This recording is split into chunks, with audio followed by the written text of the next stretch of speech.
এবার আমাদের আন্দোলন হলো কোয়ারি খুলে দেওয়া, কিন্তু কোয়ারি খুলে দেওয়ার পরে যে লুটপাটটা শুরু হবে সেটাও বন্ধ করা। আমরা চাই এই গোয়েন্দাদের পাথর ভিত্তিক শিল্প কারখানা গড়ে উঠুক, সংবাদ প্রকাশের জন্য, প্রতিবাদ করার জন্য, প্রতিরোধ করার জন্য, সত্য সংবাদটি প্রকাশ করার জন্য আমাদেরকে কোনো সংবাদ প্রকাশ করতে কোনো টাকা দিতে হবে না, আমাদের এখানে কোনো ফিস লাগবে না। আমরা সাংবাদিক সম্মেলন করাবো, কোনো ফিস লাগবে না। আপনার কষ্টের কথা বলবেন, আপনার মনের কথা বলবেন, সেটার জন্য আমরা কোনো ফিসও নেব না।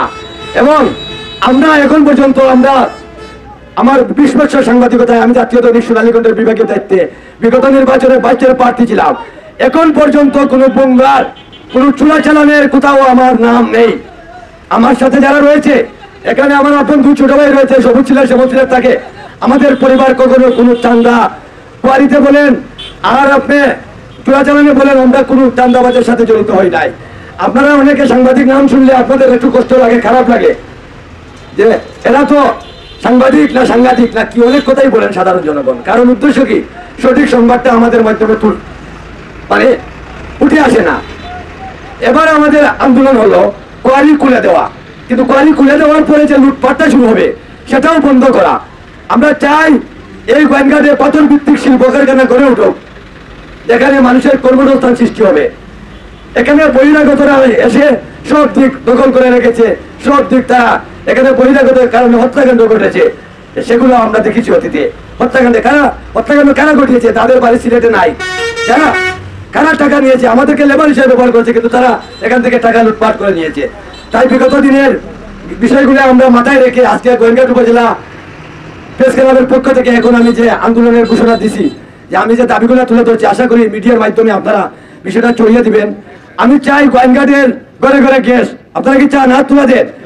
গোয়েন্দাদের ঘরে ঘরে গ্যাস চাই আমরা চাই পাথর ভিত্তিক শিল্প কারখানা গড়ে তোলা হোক এবং সনাতন পদ্ধতিতে লেবার যেভাবে খায় সেভাবে পাথর খোলা উত্তোলন করা হইতো।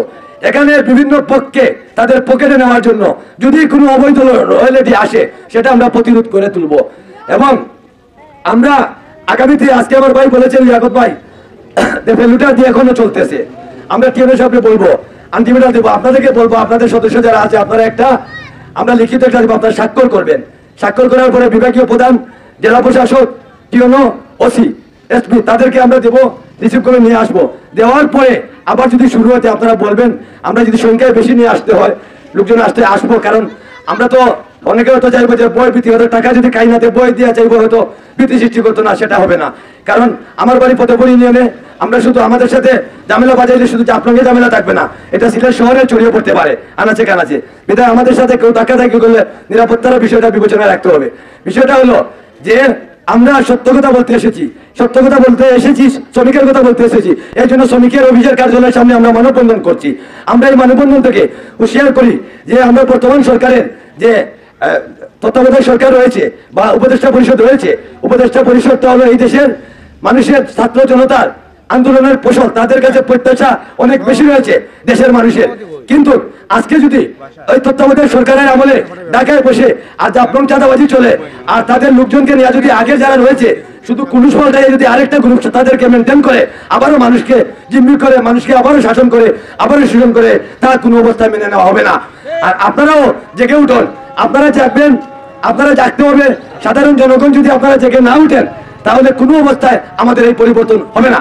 তাই আগামীতে আমাদের আন্দোলন সংগ্রামে অংশগ্রহণের আহ্বান আপনাদেরকে জানিয়ে আজকের এখানে এই মানববন্ধন সমাপ্তি ঘোষণা করছি। দেখা হবে রাজপথে।